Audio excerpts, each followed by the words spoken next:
Hello everyone, कैसे हैं आप सभी। मैं रोहित कुमार आप सबों को तहे दिल से स्वागत करता हूं अपने यूट्यूब चैनल पे। आप सब क्या कीजिए, तेजी में शेयर कर दीजिए अपने मित्रों के पास और वीडियो को अंत तक देखिएगा।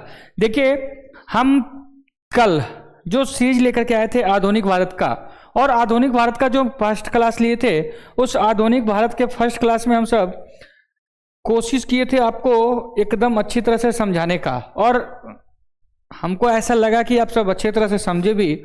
इसी प्रकार से आप क्या कीजिएगा, आज हम सेकेंड क्लास को लेकर के आए हैं। पहली क्लास को थोड़ा रिवीजन करते हुए हम आज सेकेंड क्लास आपके सामने लाएंगे। आप सबों से रिक्वेस्ट है कि जल्दी से जल्दी अपने मित्रों के पास लिंक को भेज दीजिए। और एक बात और अभी बस बता देना चाहता हूँ कि जो लोग कल पहले कभी पढ़ चुके हैं और जो लोग कभी नहीं पढ़े हैं, जो पढ़ चुके हैं उनको भी बहुत कुछ यहाँ सीखने को मिलेगा और बहुत अच्छा क्लास लगेगा। आप सब तेजी में शेयर कर दें।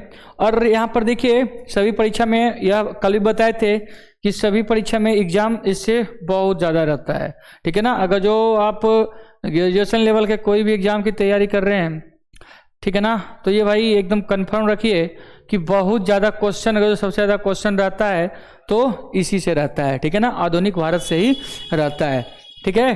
तो यहाँ पर सेकेंड क्लास है, चलते हैं कुछ बातें आपको बताते हैं। पहले कल वाला जो रिवीजन किए थे, तो यहाँ हम सब क्या देखे थे। सबसे पहला एक व्यक्ति था, जिस व्यक्ति का नाम था बार्थोलोम्यू डियास, जो 1486 ईस्वी में भारत खोजने के लिए निकला था। कहाँ से? तो निकला था बाबू पुर्तगालियों से, ठीक है ना, पुर्तगाल से। और जब यह पुर्तगाल से निकला, कहाँ से निकला? पुर्तगाल से निकला, तो यह भारत नहीं पहुंच पाया था। कहाँ से भाई? पुर्तगाल। और यह भारत नहीं पहुंच पाया था, यह दक्षिण अफ्रीका के सबसे दक्षिणतम बिंदु आशा अंतरिक्ष के पास गया और वहां से लौट आया, बोला कि नीचे इंडिया नहीं है। उसके बाद जब खोजने के लिए निकला तो वहीं स्पेन की एक रानी थी जिसका नाम था एलिजा प्रथम, और स्पेन की रानी जो थे एलिजा प्रथम, इसने क्या किया, अपने एक व्यक्ति को या लुटेरा समझिए, अपना एक सेना को भेजा, लुटेरा को भेजा, कहा कि भाई तुम क्या करो, भारत खोज कर लाओ। और भारत खोजने के लिए वह किधर? ईस्ट की ओर निकल गया, जिसमें हम सब देखे थे उसे 1492 ईस्वी में अमेरिका का खोज कर दिया। क्या कर दिया था भाई? अमेरिका का खोज कर दिया था। इसी में देखिए ये कहाँ का है जी? तो पहला था बार्थोलोम्यू डियास, यह कहाँ था? तो ये कहाँ का है जी? तो पुर्तगाल का है। लेकिन 1492 ईस्वी में जो कोलंबस था, तो कोलंबस पूछिएगा कहाँ का, तो याद रखिएगा कोलंबस स्पेन का था। उसके बाद हम सब देखे थे 1498 ईस्वी में एक व्यक्ति था जिसका नाम था वास्को डिगामा, और वास्को डिगामा भी वहीं दक्षिण अफ्रीका के सबसे दक्षिणतम बिंदु आशा अंतरिक्ष के पास पहुंचा और वहां से कहा, क्या कहा भाई? आशा अंतरिक्ष पे पहुंचने के बाद वह कह रहा था भाई इंडिया कहाँ है? तो गुजरात का एक व्यापारी था जिसका नाम था अब्दुल मजीद। क्या नाम था बाबू? अब्दुल मजीद। और अब्दुल मजीद के ही सहयोग से वह केरल के काली तट पे पहुंचा, ठीक है ना, केरल के काली तट पे पहुंचा। और उस टाइम वहां के राजा कौन थे केरल के? तो केरल के राजा हो जाएंगे जमोरिन। लेकिन भारत का उस टाइम राजा था, भारत के जो राजा थे उसका नाम था सिकंदर। इसी में हम आपको बताए थे सिकंदर लोदी, ठीक है ना। हाँ, इसी के बाद हम आप सबको बताए थे जिस टाइम वास्को डिगामा भारत आया, उस टाइम पुर्तगाल के राजा थे जिनका नाम था हेनरी द नेविगेटर। क्या नाम था बाबू? Henry the navigator. आपको यह भी बताए थे कि 1498 ईस्वी में वास्को डिगामा और 1500 ईस्वी में एक व्यक्ति था जिसका नाम था कैब्राल। क्या नाम था बाबू? कैब्राल। और कैब्राल दूसरा पुर्तगाली था, और कैब्राल दूसरा पुर्तगाली था जो भारत आया था। और तीसरे नंबर पर वही फिर दोबारा वास्को डिगामा आया था। वास्को डिगामा कब आया था जी? तो दोबारा आया 1502 ईस्वी में, ठीक है ना। तो और 3 में हम सब क्या देखे थे? पुर्तगालियों ने अपना पहला व्यापारी कोठी को बना लिया। देखिए आप सीक्वेंस से डेट को मतलब देखते चलिएगा तो डेट भी आपको कहीं दिक्कत नहीं होगा। देखिए सबसे पहला एक डेट बताए थे 1456 कुस्तुनतुनिया का पतन के बाद 1486 में एक व्यक्ति था जिसका नाम था बार्थोलोम्यू डियास, वो भारत आया। उसके बाद हम सब देखे थे 92 में, उसके बाद 98 में, उसके बाद 1500 में, उसके बाद 1502 में, उसके बाद 1503 में। देखिए यहाँ तक बातें को आप समझ गए, तो समझने के बाद आप क्या कीजिएगा, इसको बढ़िया से अपने ढंग से अपना कॉपी में बनाते हुए चलेगा तो वो ज़्यादा बेस्ट रहेगा, ठीक है ना। क्योंकि हम अभी आपको बताते हैं कि आधुनिक भारत एकदम पूरा हम कंप्लीट करके ही इसको रोकेंगे, क्योंकि इसका पीडीएफ एकदम मेरे पास अवेलेबल है। तुमको एकदम इसको बोलिएगा तो टेलीग्राम पे इसको हम डलवा भी देंगे, ठीक है ना। आप सब कमेंट में बता दीजिएगा तो पीडीएफ को हम वहां पे भी डलवा देंगे, ठीक है ना। तो यहाँ पर देखिए हम सब क्या 1503 ईस्वी में जब देखा कि पुर्तगालियों का देखा पूरा साम्राज्य बढ़ गया, तो बढ़ने के बाद इसने अपना एक गवर्नर नियुक्त किया था, जिसमें सबसे पहला गवर्नर का नाम था फ्रांसिस्को द अल्मीडा, जिसमें फ्रांसिस्को द अल्मीडा का शासनकाल था 1505 ईस्वी से लेकर के 1509 ईस्वी तक। आई होप आपको इतनी बातें क्लियर हो गया था। यही फ्रांसिस्को द अल्मीडा था। इसने क्या किया था भाई, तो इसने फ्रांसिस्को द अल्मीडा एक पहला व्यक्ति था, इसी ने क्या किया था, नीले जल की नीति को अपनाया था। तो पुर्तगाली का पहला गवर्नर फ्रांसिस्को द अल्मीडा, दूसरा हम सब देखे थे अल्बुकर्क, और वही अल्बुकर्क जो है बाबू एकदम क्या बताया था, पुर्तगालियों का वास्तविक संस्थापक भी कहा गया था। और यही अल्बुकर्क ने क्या करता है, अल्बुकर्क ने क्या किया, कोचिन को मुख्यालय बना दिया था। उसके बाद हम सब क्या देखे थे, इसी ने क्या किया था, सती प्रथा को भी अंत किया था। जितनी डिटेल थी हम सब कर लिए थे। और यहाँ इसका कुछ देन था, एक तीसरे नंबर पे जो गवर्नर बन के आए, पूछेगा पुर्तगालियों का टोटल कितने गवर्नर, 3 गवर्नर याद रखिएगा। और लास्ट जो था इसका नाम था निनो दा क्योना। उसके बाद हम सब देखे थे पुर्तगालियों का कुछ देन देख लिए थे, आलू था, मक्का था और मूंगफली था, और सबसे बड़ा प्रिंटिंग प्रेस। और प्रिंटिंग प्रेस कहाँ, तो उसने गोवा में बैठाया था, ठीक है ना। जो पहला क्लास नहीं किए हैं, आपसे रिक्वेस्ट है कि वो जाके देख लें, तो क्या होगा, ये और भी अच्छा समझ में आएगा, ठीक है ना। और एक बात और बता देते हैं, उन कमजोर से कमजोर स्टूडेंट के लिए भी यह बहुत ही लाभदायक होने वाला है वीडियो, क्योंकि हम इतना मतलब सही ढंग से मतलब कोशिश करेंगे, जो लोग सही से ध्यान देंगे एकदम पूरा इमेजिंग के साथ आपके दिमाग में छप जाएगा, ठीक है ना। तो आप सबों से रिक्वेस्ट है कि अंत तक इस वीडियो को देखिए और अपने मित्रों के पास शेयर कीजिए, ठीक है ना। चलते हैं बाबू, अब बात को समझते हैं, ठीक है ना। तो तुमसे पूछेगा फ्रांसीसी तो आ गया, सॉरी पुर्तगाल तो आ गया। पुर्तगाल को जब एक व्यक्ति था जिसका नाम था वास्को डी गामा, आप सब कमेंट में बताइए जो कल का वीडियो देखे थे, तो वास्को डी गामा भारत को कितने बार आया, इसका जवाब दीजिए। और एक और बताइएगा, क्या बताइएगा जी, कि वास्को डी गामा की मृत्यु भारत में कब हुआ। अगर जो आप कल का क्लास देखे होंगे ध्यानपूर्वक, तो ये दोनों क्वेश्चन का आंसर आप एकदम देने में सक्षम होंगे, अन्यथा यह नहीं हो पाएगा, ठीक है ना। तो अंत में इसको बता देंगे। उसके बाद यहां पर देखिए, अब देख भाई एक बात बताते हैं, यूरोप का एक पहला व्यक्ति था जिसका नाम था पुर्तगाल, और पुर्तगाल का ही पहला व्यक्ति था वास्को डी गामा, और 1498 ईस्वी में वो भारत आया। और इसने क्या किया, पुर्तगाली कौची जी अस्तादो दा इंडिया कंपनी की स्थापना किया 1498 ईस्वी में। उसके बाद एक बात हमको बताइए, बात ऐसा है कि जैसे कि सपोज दैट एक घर मतलब गांव में देखते होंगे कि कोई एक व्यक्ति अच्छा खासा कमा रहा है। जब भाई अच्छा खासा किस प्रकार कमाता है, तो सबसे ज्यादा दुख किसको होता है, तो सबसे ज्यादा दुख होता है बाबू पड़ोसिया को, ठीक है ना, जो पड़ोसी होते हैं। तो उसको लगता है कि आखिर किस प्रकार यह पुर्तगाल इतना मतलब पैसा हो रहा है, क्या बात है भाई।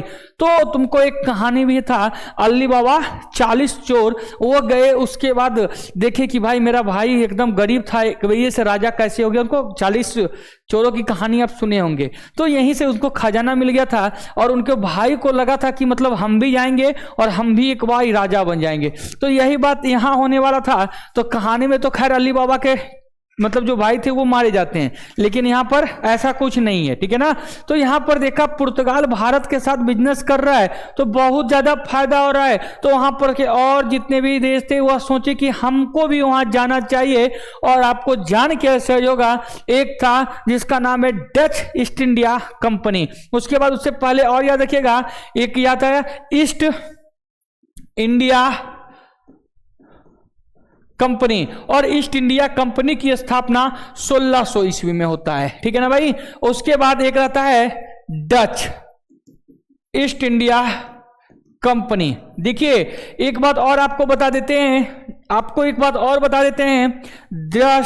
क्या बाबू, डच यही हाईलैंड या नीदरलैंड के निवासी होंगे यहाँ पर, ठीक है ना। तो सबसे पहले था पुर्तगाल ईस्ट इंडिया कंपनी, उसके बाद था ईस्ट इंडिया कंपनी, उसके बाद जो था डच ईस्ट इंडिया कंपनी। तो भाई ये एक बात देखिए, यहाँ पर बहुत सारे स्टूडेंट बहुत ही ज्यादा कंफ्यूजन में रहता है। कंफ्यूजन में क्या रहता है, इसको आप सब एक बार थोड़ा सा समझिएगा।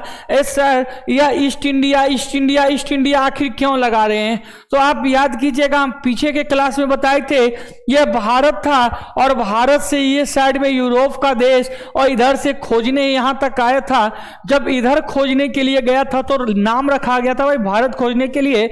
अमेरिका जब खोजा तो वेस्ट इंडीज, तो मतलब वेस्ट में खोजा गया, तो वह वेस्ट इंडीज है। हम सब किधर है भाई? ईस्ट में, तो इसीलिए ईस्ट इंडिया कंपनी। इसीलिए यूरोप के जितने भी कंपनियां आएगी वो सभी क्या होगा भाई, वह सभी क्या होगा, ईस्ट इंडिया कंपनी लास्ट में लगाएगा।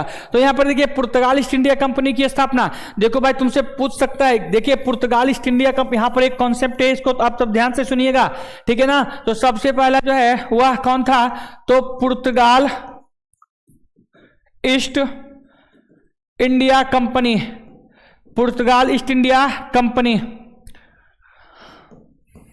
पुर्तगाल ईस्ट इंडिया कंपनी की स्थापना हुआ था 1498 ईस्वी में। दूसरा ईस्ट इंडिया कंपनी, या इसी को British east India company, British वाला है जी, और इसी का हम डिटेल पढ़ेंगे बाद में, ईस्ट इंडिया कंपनी, और इसकी स्थापना भाई 1600 ईस्वी में हुआ था।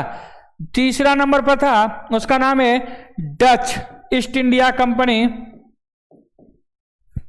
डच ईस्ट इंडिया कंपनी, यह आएगा 1602 ईस्वी में। उसके बाद इसी प्रकार से डेनिश ईस्ट इंडिया कंपनी, उसके बाद 1616 में आएगा। उसके बाद आएगा भाई फ्रांसीसी ईस्ट इंडिया कंपनी, ठीक है ना। डच के बाद कौन है जी, याद रखिएगा, डच के बाद डच का होगा स्थापना तो 1602 ईस्वी में। उसके बाद Danish east India company, Danish east India company की स्थापना 1616 ईस्वी में।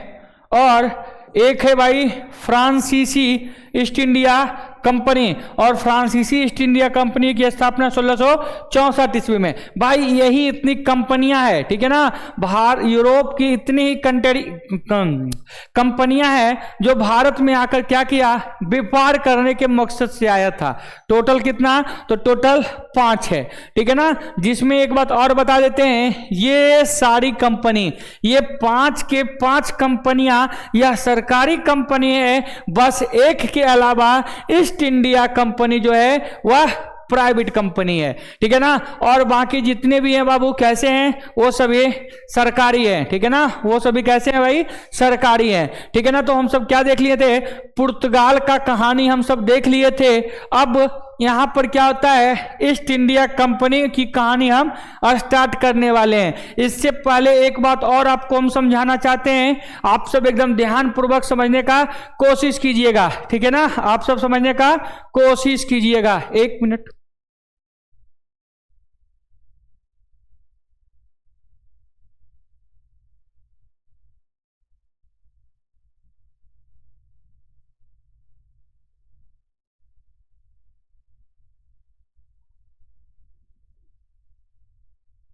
हाँ चलते हैं, ठीक है ना। तो यहां पर एक बात एकदम ध्यानपूर्वक आप सब समझने का कोशिश कीजिएगा, हम आपको समझाना क्या चाह रहे हैं। यहां पर ईस्ट इंडिया कंपनी की स्थापना 1600 ईस्वी में तो हो गया, और लेकिन ईस्ट इंडिया कंपनी का कोई भी व्यक्ति व्यापार करने के लिए नहीं आया, कोई भी व्यक्ति व्यापार करने के लिए नहीं आया। लेकिन उसके बाद एक कंपनी जो आया डच, यह डच जो है हाईलैंड और या नीदरलैंड के निवासी को कहा जाता था और 1602 ईस्वी में स्थापना किया।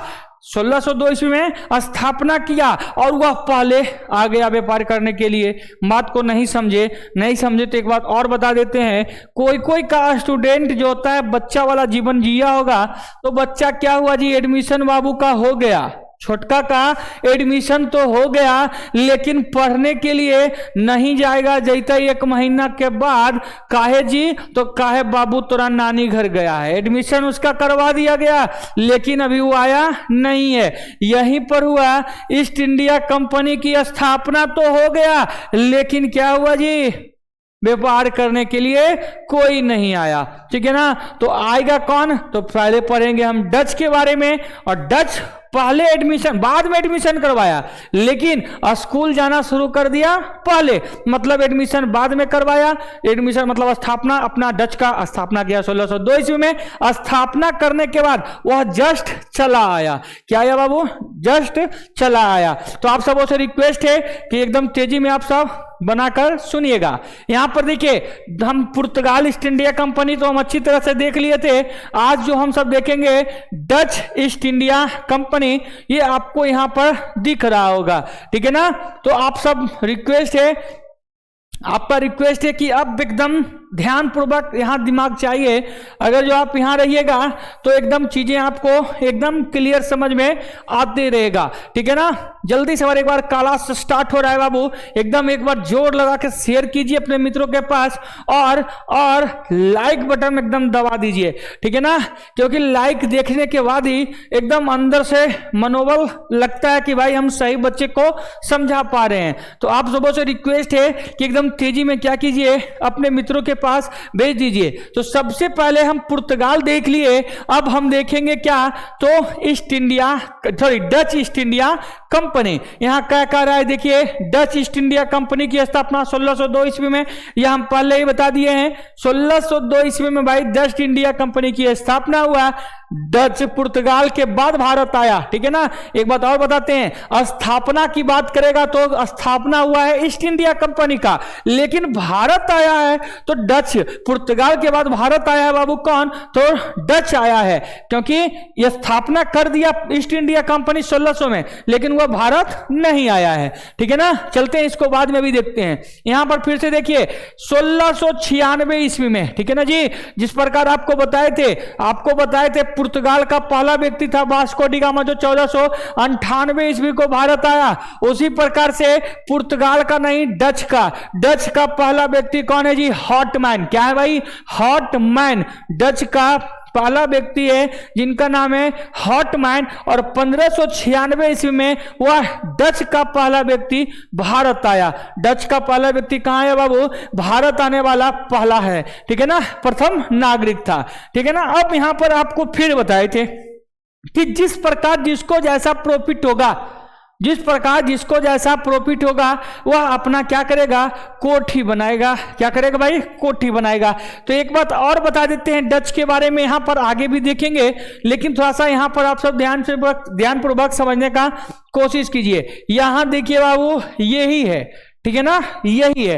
और जितने भी भारत का ये प्रायद्वीपीय भारत है, ठीक है ना भाई, गुजरात से इधर प्रायद्वीपीय भारत। ठीक है, तो आपको पता होगा, आप सबको पता ही होगा कि प्रायद्वीपीय भारत में कुल कितने राज्य हैं। ठीक है ना, प्रायद्वीपीय भारत में कुल कितने राज्य हैं, तो एक बात कमेंट में आप बता दीजिए।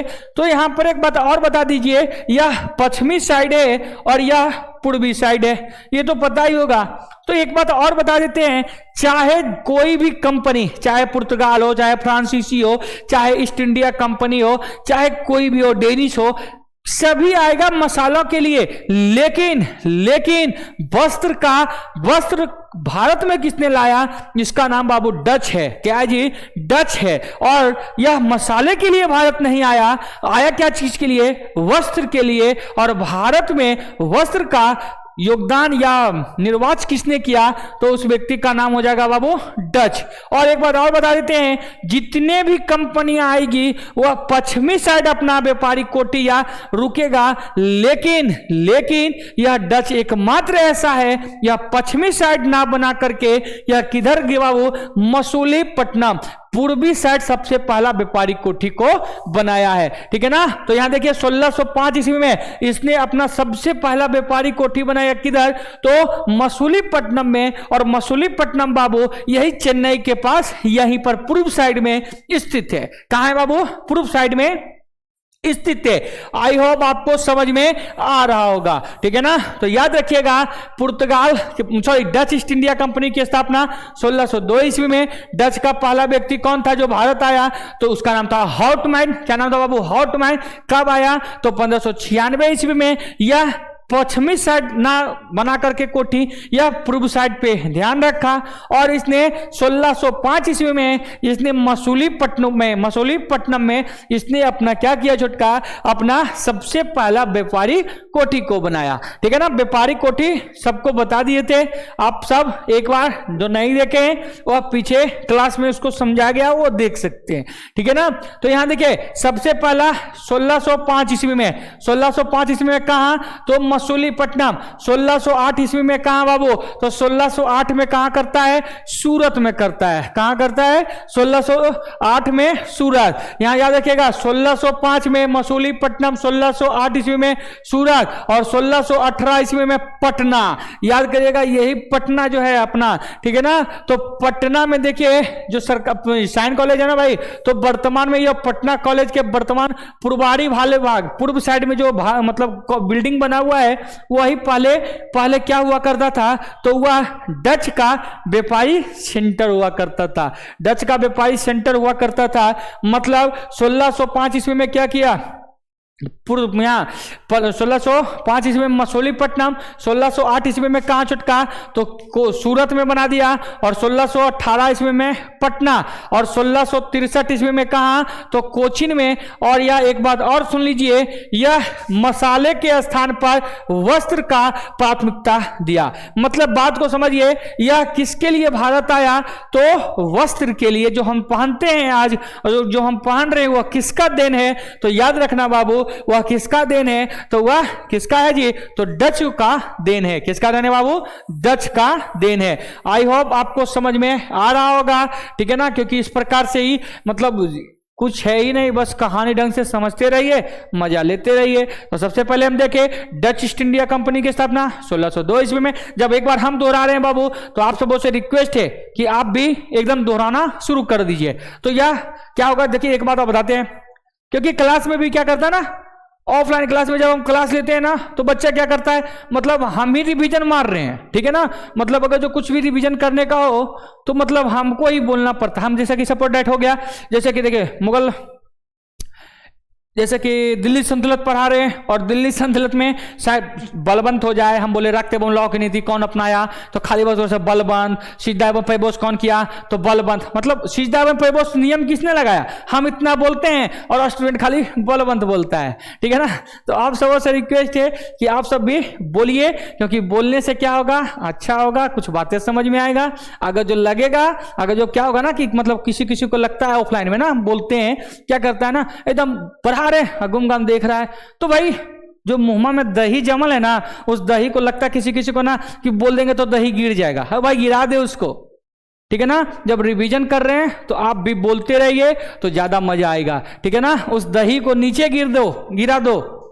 बात समझ में आया। आप सबों से रिक्वेस्ट है, जब हम रिवीजन मार रहे हैं तो आप भी फटाफट बोलने का कष्ट करेंगे। ठीक है, जल्दी से बोलिए। जैसे क्या बताए, डच ईस्ट इंडिया कंपनी की स्थापना 1602 ईस्वी में। डच ईस्ट इंडिया कंपनी की स्थापना 1602 ईस्वी में। डच ईस्ट इंडिया कंपनी कहां के लोग थे, तो हाईलैंड या नीदरलैंड के। पहला, दूसरा बात हो गया। तीसरा हम सब देखे, डच का ही पहला व्यक्ति था जिसका नाम था हॉटमैन। क्या नाम था बाबू, हॉटमैन। भारत कब आया, तो 1596 ईस्वी को। कब आया जी, 1596 ईस्वी को। उसके बाद हम सब देखे 1605 ईस्वी में। एक बात और देखे, 1605 ईस्वी में कहा, तो मसूलीपट्टनम पटनम। 1608 ईस्वी में कहा तो सूरत। 1618 कहा पटना, और छोटका 1638 कहा नागपट्टनम, ठीक है ना जी। और यह डच का मुख्यालय था। कुछ कुछ बातें ध्यान रखिएगा, पहला याद रख लीजिएगा 1605 पटना याद रखिएगा, और यह नागपट्टनम जो मुख्यालय है ये याद रखिएगा। बस आपका काम हो जाएगा, 3-4 को, ज्यादा आपको रटने की जरूरत नहीं है, ठीक है ना। तो चलते हैं आगे की ओर। यहां पर क्या देखे, डच की मसाले के स्थान पर वस्त्र का प्राथमिकता दिया। क्या किया, डच जो है मसाला की जगह पर क्या चीज का दिया बाबू, वस्त्र का किया। यहां पर देखिए, अभी बताए क्या बोल रहा है, अगला स्टेप क्या बोल रहा है, देखिए भारत में भारतीयों वस्त्र निर्यात केंद्र बनाने का श्रेय किन्हें जाता है, डच को जाता है। अभी जस्ट बता दिए आप सबको, ठीक है ना जी। अब देखिए यहां पर एक बात और सुन लीजिए, डच कोरोमंडल तट या पूर्व आर्थिक बल ध्यान दिया। बात को समझिए, जितने भी लोग आएंगे वह पश्चिम के साइड, अरे भाई पश्चिम के साइड इतने समझ जाओ, अभी भी तुमको पता होगा कि केरल यही साइड है ना जी, तो पश्चिम साइड सब लोग आएगा मसाला के लिए, लेकिन यह डच जो है वह मसाला के लिए नहीं, वस्त्र के लिए आता है। और आपको पता ही होगा सूरत और वगैरह में बहुत सारा वस्त्र है जी, ठीक है ना। तो यह मसूलीपट्टनम में, अभी भी सूरत में सबसे ज्यादा जो कपड़ा उपड़ा का सिलाई उलाई होता है तो कहां होता है, सूरत में होता है। और डच का सबसे मेन ज्यादा कहां लगाया, तो पूर्व साइड में हुआ, ज्यादा योगदान दिया। आई होप आप सबको ये बातें समझ में आ गई होगी, ठीक है ना। एकदम हमको विश्वास है कि आपको ये पूरी बातें समझ में आई होगी। आप सबों से रिक्वेस्ट है कि तेजी में इसका स्क्रीनशॉट लेना तो वो लीजिए, नहीं तो आप सब कमेंट में बता दीजिएगा कि आप टेलीग्राम पे इसका पीडीएफ डलवा दें तो वो आपको मिल जाएगा, ठीक है ना। चलते हैं बाबू अगले की ओर। चलिए पहला हम सब देखिए पुर्तगाल, पुर्तगाल के बाद आया बाबू डच। अब डच के बाद आएगा क्या, ईस्ट इंडिया कंपनी। क्या आएगा जी, ईस्ट इंडिया कंपनी, एक सेकेंड सॉरी, ठीक है ना। क्या आएगा भाई, तो ईस्ट इंडिया कंपनी। तो बात को आप सब ध्यान पूर्वक समझने का कोशिश कीजिएगा, ठीक है ना भाई। आप सब क्या कीजिएगा, ध्यान पूर्वक समझने का कोशिश कीजिएगा। एक सेकेंड थोड़ा सा,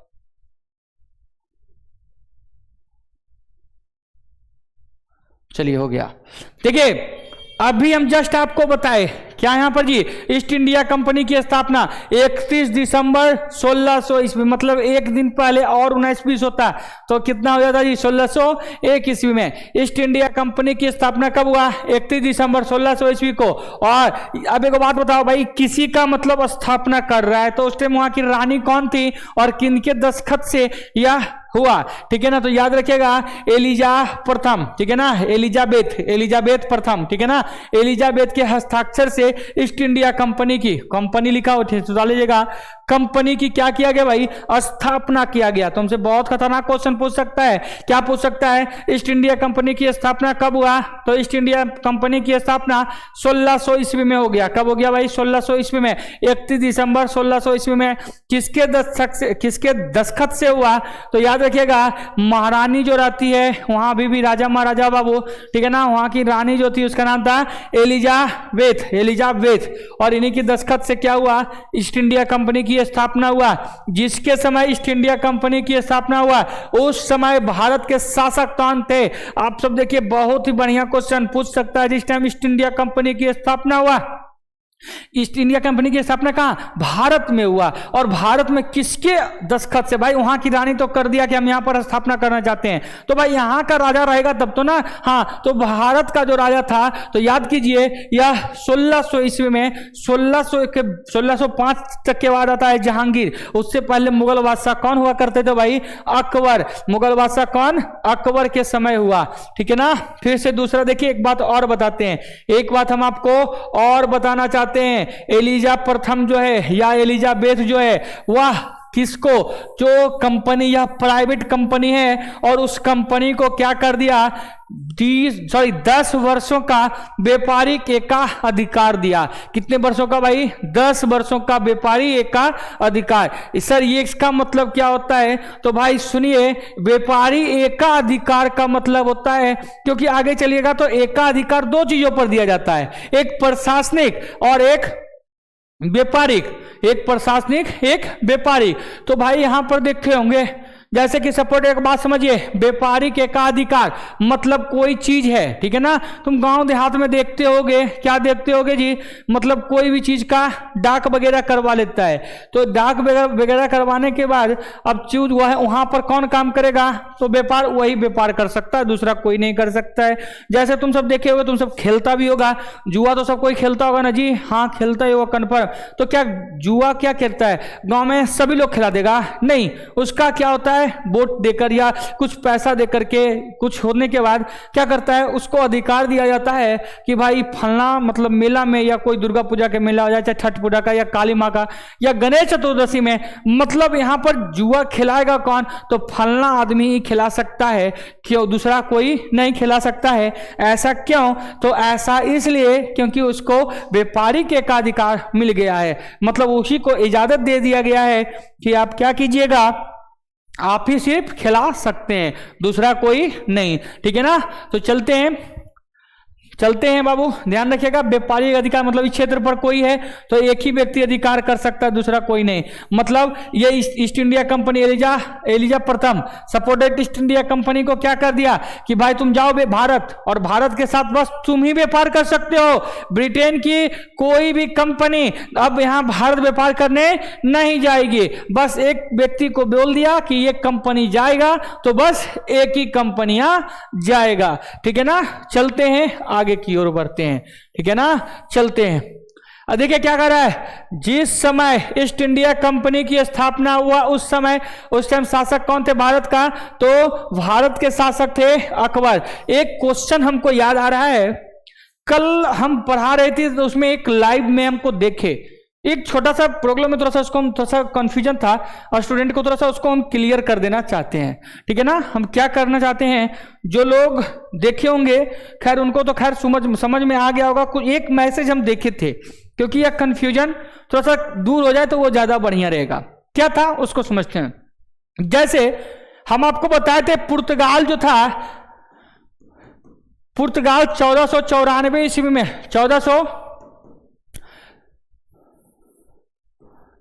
1498 ईस्वी में भारत आया, 1498 ईस्वी में भारत आया, कौन, पुर्तगाल।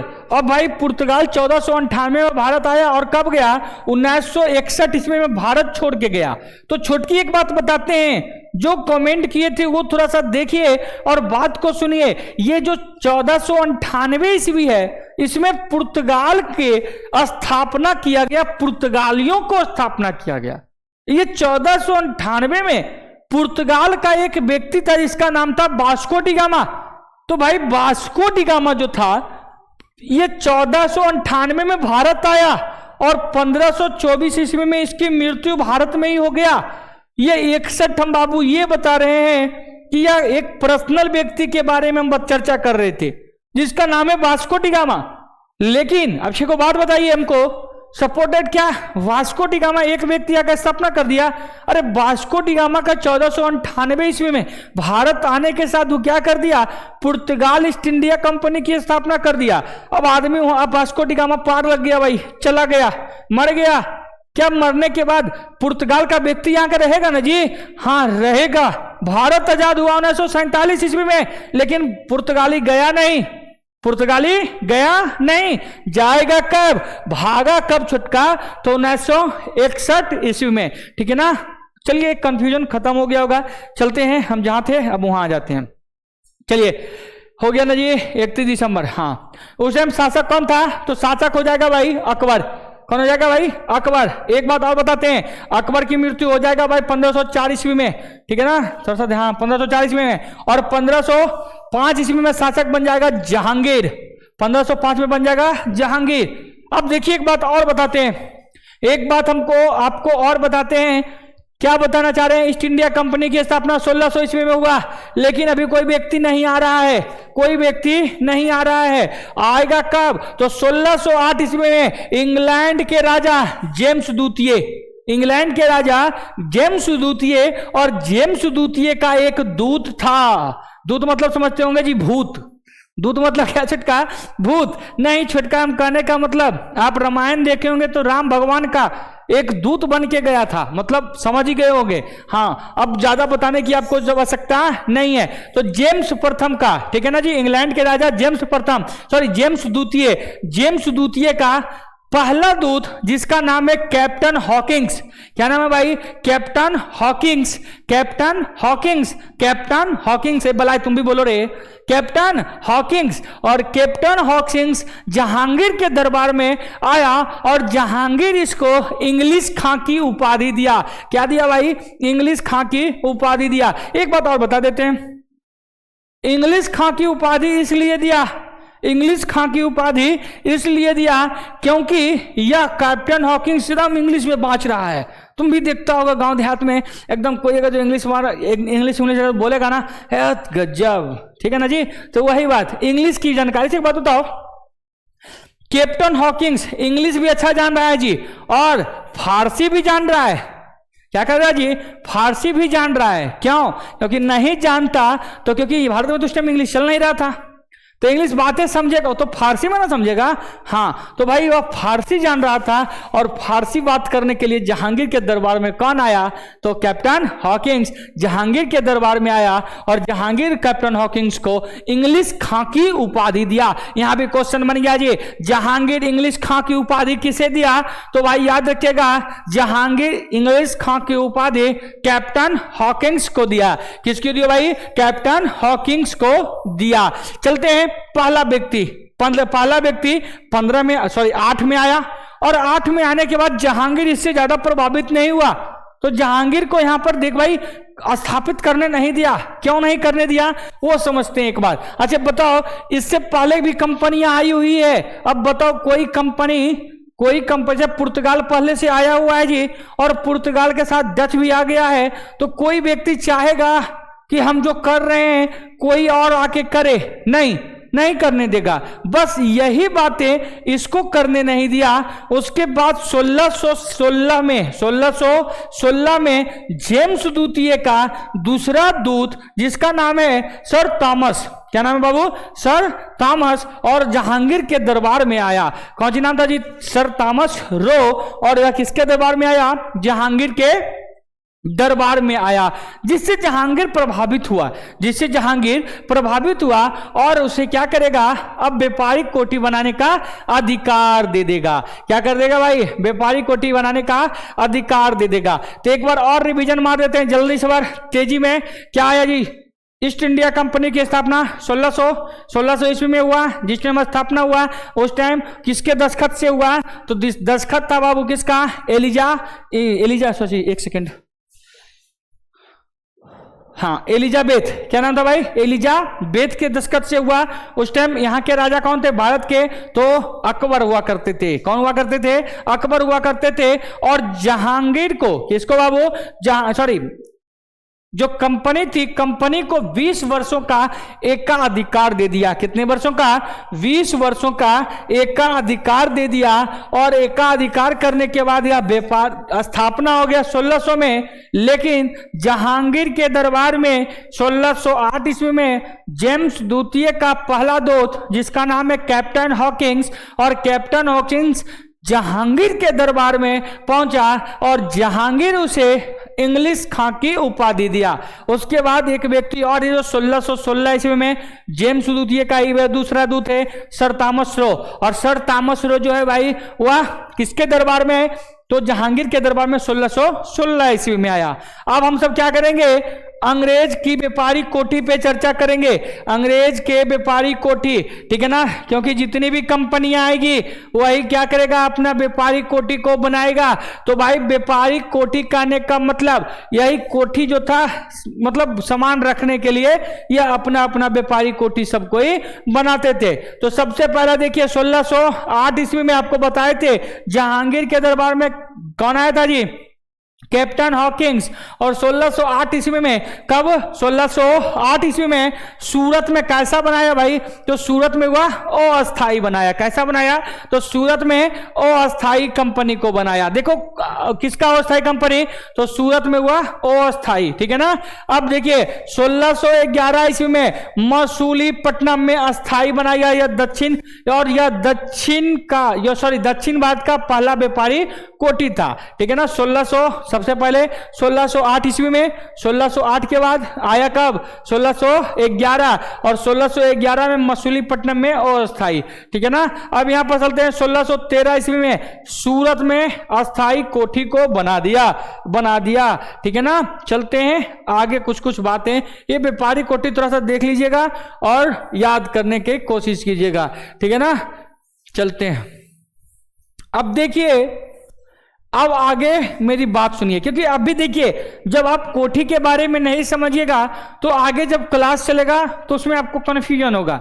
इसलिए बाबू आप क्या कीजिएगा, इस बातें को अभी से ही अपने कॉपी में नोट करते हुए चलिएगा और पूरा समझते हुए चलिएगा, ठीक है ना। चलते हैं, अब यहां पर कुछ बातें भाई उसको हम सब देखने की कोशिश करते हैं, ठीक है। चलो यहां देखो क्या कर रहा है जी, इंग्लैंड के युवराज, ठीक है जी, इंग्लैंड के युवराज जिसका नाम है चार्ल्स द्वितीय। क्या है जी? चार्ल्स द्वितीय। और चार्ल्स द्वितीय की शादी पुर्तगाल के राजा थे, उनकी पुत्री कैथरीन के साथ हो गया। किसके साथ हो गया छोटका? पुर्तगाल के राजा की पुत्री जो होती है, रानी उभी हुई, तो पुर्तगाल की रानी कैथरीन के साथ किसका शादी हो गया जी? चार्ल्स द्वितीय का, ठीक है ना जी। युवराज है, कहां का युवराज है जी? तो इंग्लैंड के युवराज हैं। और यह पुर्तगाल के जो लोग थे वह मुंबई में, उसको दहेज वाला सिस्टम तो आपको भी पता है ना जी, दहेज में पूरा मुंबई दे दिया। क्या दे दिया भाई? पूरा मुंबई दे दिया। किसको? तो अपने दामाद को। दामाद कौन हो गया जी? चार्ल्स द्वितीय, जो इंग्लैंड के युवराज हैं। और पुर्तगाल की रानी, महारानी या राजकुमारी, जिसका नाम है बाबू कैथरीन। क्या नाम है जी? कैथरीन। और कैथरीन को के दहेज में पूरा मुंबई दे दिया। अब बात और समझिए, तो वहां के युवराज जो थे वह इंग्लैंड से आएंगे यहां काम करने के लिए? नहीं, काम करने के लिए मुंबई को क्या करेगा? तो वह क्या सोचा और क्या बेचारा बोला कि ठीक है भाई तुम काम करो। उसको पता लगवाया कि भारत में आखिर किसकी कंपनियां चल रही है, तो कंपनी चल रहा था ईस्ट इंडिया कंपनी की। तो वह जो युवराज के चार्ल्स द्वितीय ने 10 पाउंड वार्षिक ब्याज की दर से ईस्ट इंडिया कंपनी को मुंबई दे दिया। बोला भाई 10 पाउंड मेरे को क्या करो, वार्षिक ब्याज की दर से पूरा मुंबई दे दिया। किसको? तो ईस्ट इंडिया कंपनी को। अब आते हैं कुछ बातें उसको और समझिए। मुंबई शहर की स्थापना कौन करता है जी? जेरोंड ओंगियार। कौन किया? जेरोंड ओंगियार। उसके बाद मद्रास शहर की स्थापना फ्रांसीसी डे। क्या जी? फ्रांसीसी डे। इसी से कुछ भूमि लेकर के विजयनगर की स्थापना करता है, विजयनगर शहर की स्थापना करता है। और मद्रास के जो हो गए फ्रांसिस्को डे ने एक किला बनवाया मद्रास में, जिस किला का नाम है सेंट जॉर्ज। क्या नाम है बाबू? सेंट जॉर्ज किला। मद्रास शहर की स्थापना किसने किया? तो मद्रास शहर की स्थापना फ्रांसीसी डे ने किया। और फ्रांसीसी डे ने मद्रास में एक किला बनाया जिस किला का नाम था सेंट जॉर्ज किला। कौन सा किला? सेंट जॉर्ज किला। चलते हैं, आज यहीं तक रहने देते हैं। एक और सुन लीजिए, कलकत्ता में एक किला बना जिसका नाम था फोर्ट विलियम। कौन सा किला? Fort William. और फोर्ट विलियम किला की स्थापना कौन करता है जी? तो जॉब चॉरनॉक ने। कौन? जॉब चॉरनॉक ने। देखिए कलम डेनिस और फ्रांसीसी दोनों को कवर कर लेंगे, ठीक है ना। चलते हैं बाबू, आज यहीं तक। जय हिंद, जय भारत, ठीक है ना। अगर जो आपको क्लास अच्छा लगा भाई तो आप जल्दी से इसको लाइक कीजिए और अपने मित्रों के पास शेयर कर दीजिएगा। जय हिंद, बाय बाय।